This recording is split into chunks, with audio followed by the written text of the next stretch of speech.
Hey Waffle Gang, I do hope you're well. My name is Mark and today we're checking out some more relationship stories, and if you do love a Reddit story, why not consider hitting that like, subscribe, maybe that notification bell too, and let's crack on with today's first story, which comes from ThrowRALightSwitch and says, I blocked my now ex-girlfriend after finding out she was engaged and didn't tell me, but she is depressed right now.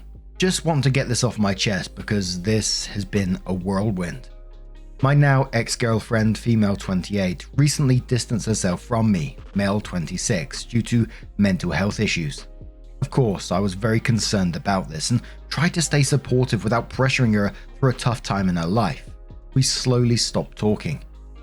The relationship was newer, so I didn't know her friends very well, and decided to find their social media to see if I can stay in contact with them for updates on her well-being.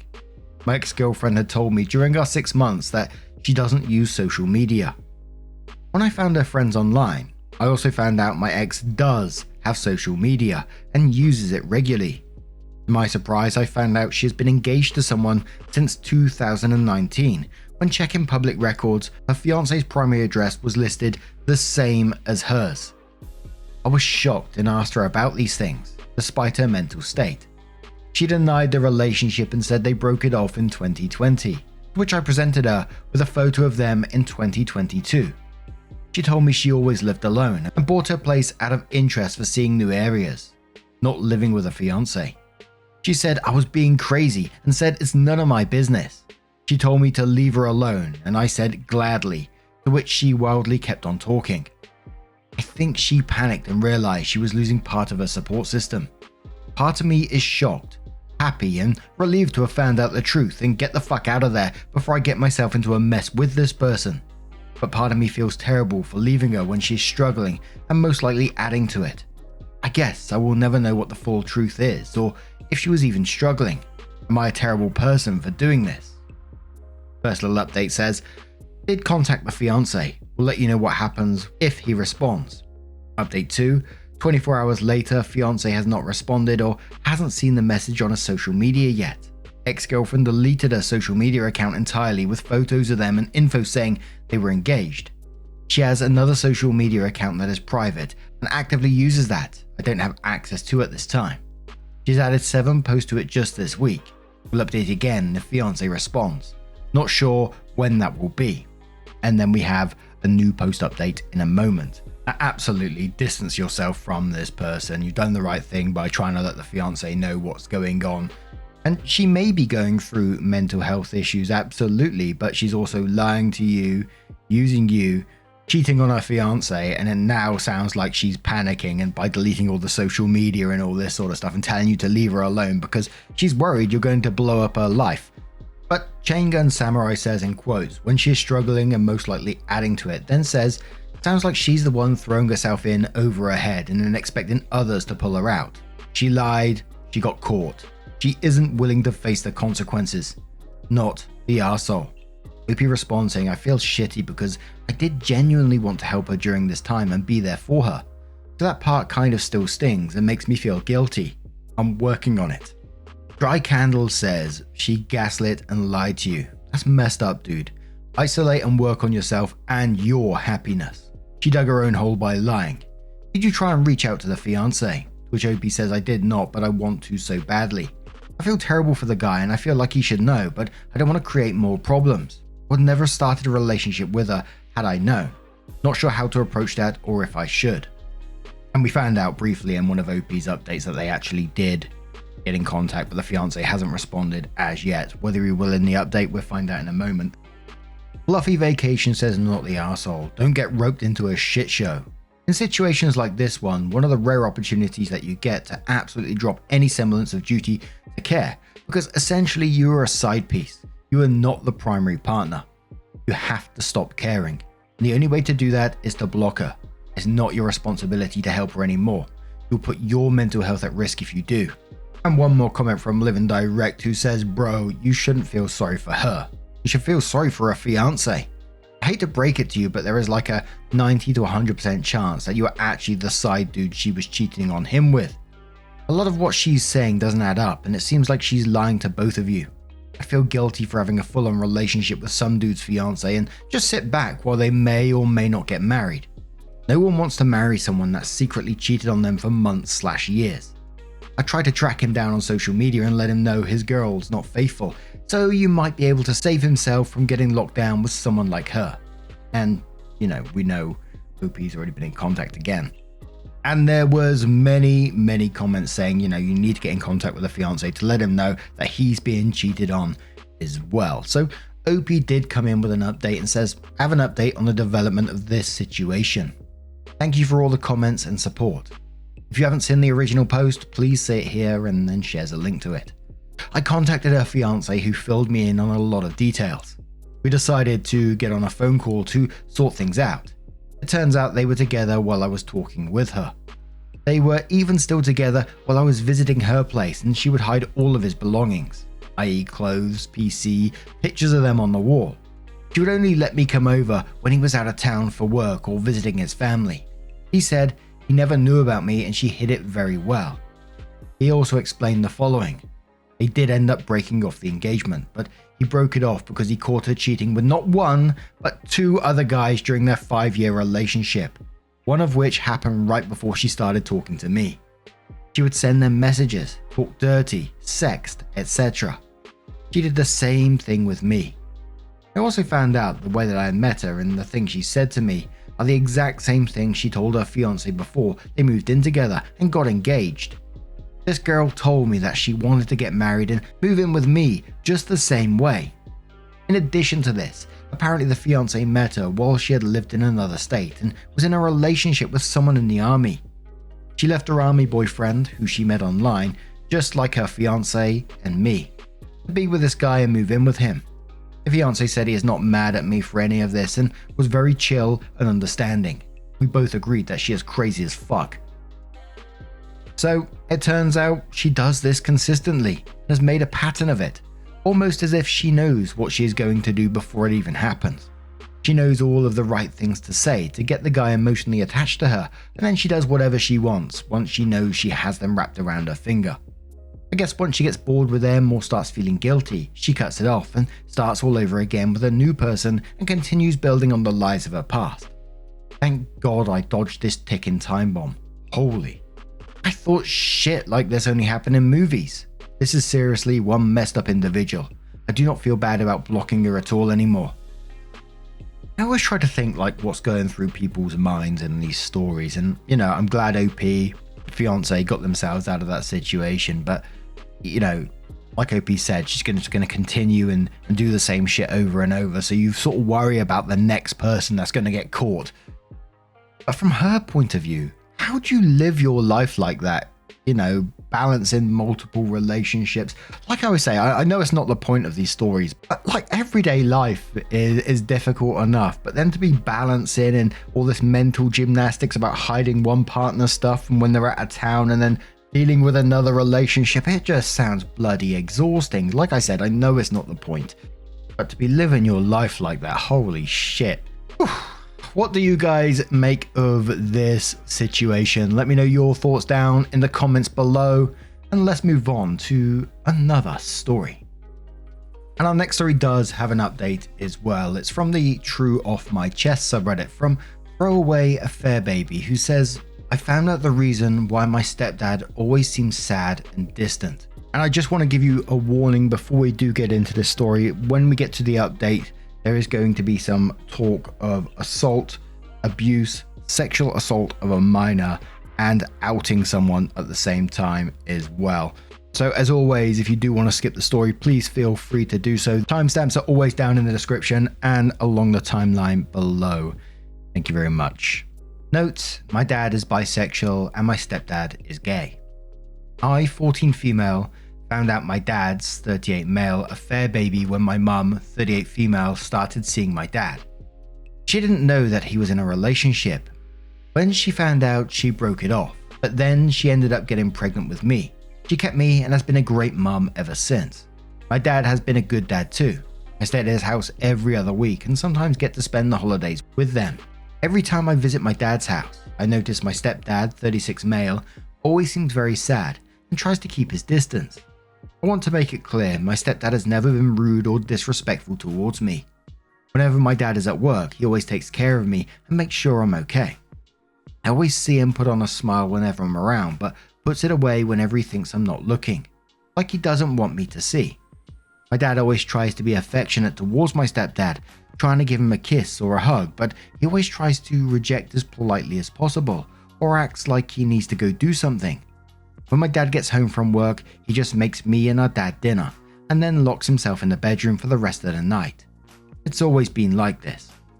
A couple of days ago, I asked my mum if my stepdad didn't like me because of the way he acts, and that's when she told me the truth. After finding out this information, I started to feel guilty. Am I the reason for his unhappiness? My stepdad seems like such a kind person, and I don't want to be the reason he's hurting. I'm staying with my dad next week and want to talk to him about this, as well as my stepdad. I just don't know what to say to them. And we'll start with potential ad in the comments who just says, this isn't your fault. You aren't the reason why he's unhappy. Yes, you are an affair child, but he isn't unhappy because of you per se. He's unhappy that his partner could do something to him and he can never forget it. I do think this is unhealthy for your stepdad to be in. Hot Air Balloon says, you are very young to deal with such a thing. Please know that this isn't anything you have done. Like others have said, you are innocent in this. Your stepdad is too, really. Neither of you asked for this situation and both of you are affected the most. If you need to talk to someone now, it should be your dad. You should let him know what you've noticed and what you've learned and go from there.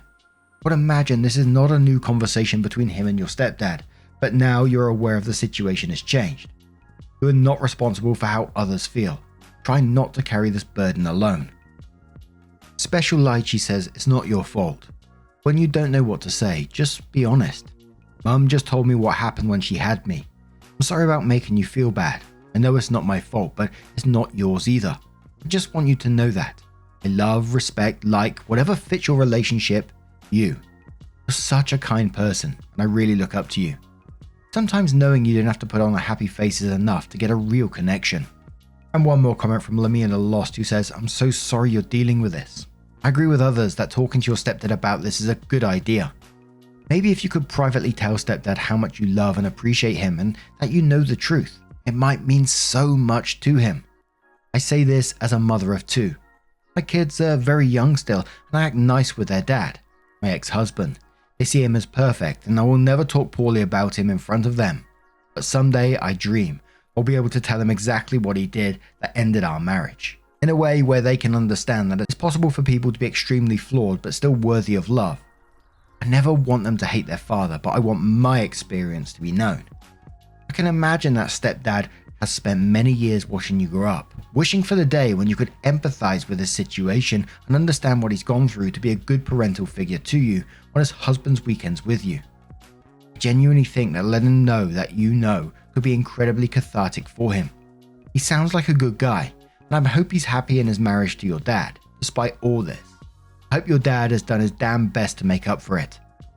And for me, of course, I absolutely feel for the stepdad in this situation, but you know, whenever we get stories with kids, 14 years old and having to deal with this, hide this from other adults in their life, it breaks my heart that they're struggling with this in the background.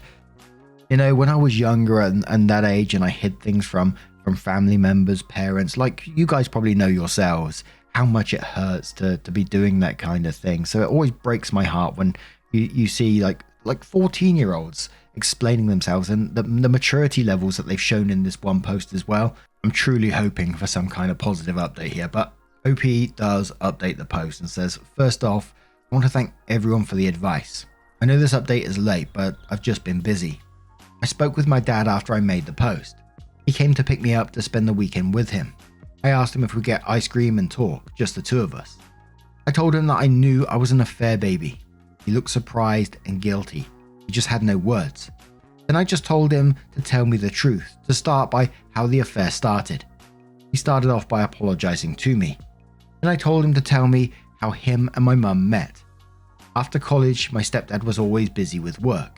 He worked at a restaurant. He was a chef and wanted to open his own restaurant, so he tried to do as much research and get as much experience as he could.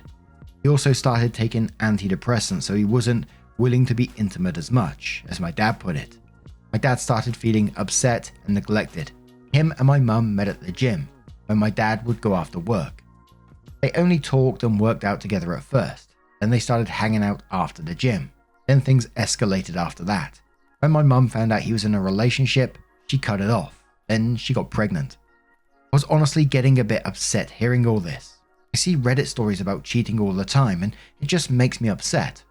After that, I told him about everything with my stepdad that I said in my first post, asking if I was the reason he was unhappy. He told me I was not the reason my stepdad was depressed. Well, not the complete reason. I was confused and asked him what he meant. He was hesitant about answering, but I kept pushing and I couldn't believe what he told me. Him and my dad met when he was 16 and dad 18. They had a class together and became friends. My dad would always notice something was wrong with my stepdad. He just seemed sad, and one day he went to my dad's house crying, and that's when he told my dad everything. When my stepdad was 9, he was sexually assaulted by his cousin for 3 years. His mum passed away when he was 13 and it messed up his family. His dad became an alcoholic and his brothers ignored him. When he was 15, someone outed him to his dad and brothers and they started physically abusing him. It was so bad to the point that they broke his arm once. He was kicked out of his house when he turned 18. He went to stay with my dad, who was 20 and had his own place. That's when they started their relationship. Because of all this, my stepdad has stayed with the trauma. My dad was there and helped him through it all. When he moved in with my dad, he was starting to become very happy. He was working at a job that he loved and he was with someone who he loves. When my dad told him about the pregnancy, he just said okay and got up and locked himself in the room. My dad slept on the couch that night and he could hear my stepdad crying in their room. This changed him. He always had a beautiful smile on his face and then it was gone. He hasn't seen a genuine smile from him, even when he was depressed from living at home. He was always able to make other people happy and now that changed. It really messed with him that he ended up losing his job and that just made things worse. It didn't bother my dad too much because he made enough that my stepdad didn't have to work in the first place. Had a small break, then got back together. Stepdad wanted to take his time healing. He didn't want to handle the pressure of healing fast and he didn't want to lose my dad or make him cheat again, so he let my dad have an open relationship on his side. He could be with whoever he wanted as long as he didn't tell my stepdad or have them over at the house. My dad started tearing up and just said how much he hates himself for breaking my stepdad's heart. He wants to let my stepdad go, to set him free, but he can't. I was confused on why my stepdad didn't leave and now I know why. He's only ever had my dad. He doesn't have any family or friends. He reassured me that he wasn't just sad whenever I came over. That's just how he's been since he found out. This made me tear up as well. When we finished talking, we went home. My stepdad was cooking. He gave me a smile and a small hug, and we brought my stepdad some ice cream. He gave me a small thank you, then he gave us our dinner and went to shower and sleep. I could see the disappointed look on my dad's face. We ate and talked about our week. Then I just went up to my room to sleep. The next day I decided I was going to talk to my stepdad while my dad was at work. He always wakes up early to make me and my dad breakfast and pack my dad his lunch. My stepdad and I usually sit and have breakfast together. It's usually quiet. We were just eating in silence and I was just trying to think of the best way to tell him I know. And I just blurted it out. I know about the affair my mum and dad had. He stopped eating and just said, I know. I heard your dad talking with your mum on the phone about it. He said it with such an empty voice. And he told me if I wanted to talk, he'd be honest with me. That's when I just started venting, apologizing if I was the reason he was unhappy. That I can ask my dad to take us somewhere else so he didn't have to see me. My eyes started watering and he was just quiet the whole time. Then he got up, walked up to me and gave me a hug. He told me that it wasn't my fault, that none of it was my fault. He told me that he loved me and he wasn't depressed because of me. I could hear that he was beginning to cry as well. We just kept holding each other until we calmed down and had our conversation. He told me that I had nothing to be sorry about. How can I be sorry for something I had no control over? He apologized to me for making me feel unwanted, or like he didn't like me. I told him he never made me feel that way. We had a pretty long conversation, but then he said he didn't regret getting cheated on because if he didn't, he wouldn't have had me in his life. When he said that, it made me break down again. I really love my stepdad. After our conversation, It was already the afternoon, so he told me to put my shoes on and we're going to spend the day together. My stepdad's Mexican, so we went to his favorite place for lunch. After we went to the mall and just hung out. Then we got home and we played some Mario Kart on his Switch. I kept losing. Looking at my stepdad throughout the day, he looked so genuinely happy, something I had not seen before. My dad was right. He does have a beautiful smile. When my dad came home, he looked shocked to see us having fun and laughing. I went up to give him a hug, and even my stepdad gave him some hug, which my dad was surprised by, but gladly hugged him back. My stepdad forgot to buy stuff to make dinner, so we just went out to eat that day and had a good time. Later that night, I was going to the kitchen to get some water and I overheard my dad and stepdad talking. Stepdad started off by apologizing for hurting me and hurting him all this time. He said that he loves me and my dad, but when he found out about the cheating, he couldn't stop thinking about how his own dad told him no one will love him because he's gay. It just hurt more because my dad cheated with a woman. He started crying and said he'll do better for my dad and especially for me. My dad just hugged him and told him he didn't have to apologize. He should be the one apologizing, especially because he was the reason he lost his job for making him take care of me. After he lost his job, he said how much he loves my stepdad, how much he lived in regret for how my dad hurt him. He just kept holding my stepdad while he cried. They talked about what they were going to do now. They decided to go to couples counseling and get my stepdad in therapy. My dad doesn't have work on Sunday, so we all spent the day together. My stepdad seemed a lot happier. I really think our conversation healed him a little. I really think me talking to both of them has made them better. It's made me better too. Who knows what's going to happen now? If anything else happens, I'll update, but for now, this is the only one. And as you can probably imagine, there was a bit of a mix of comments below that one. Many people just, saying about how sweet and mature OP is, of course, but obviously not appreciating OP's dad's actions through this. But now I'm going to turn this one to you guys. What do you guys make of this situation? Let us know your thoughts down in the comments below. Now, just a huge thank you from the bottom of my heart for getting involved in today's stories. Your love, your support, your time always means the absolute world to me. So thank you so much. And hopefully we'll see you in the next one. Take care and much love. Yeah, man, I remember being so naive when life was good, weather and palm trees. Back in the day, you were everything I need. But then along came a time when you crushed my dreams. Oh yeah, you played me like a fool when you made me believe that the line between love wasn't thick enough to read. Oh yeah, you see we in despair, crime everywhere. You're selling false hope cause you just don't care. Nah, you just don't care. Nah, you just don't care. You just don't. Still selling false hope cause you just don't care. House, field, if we talking to a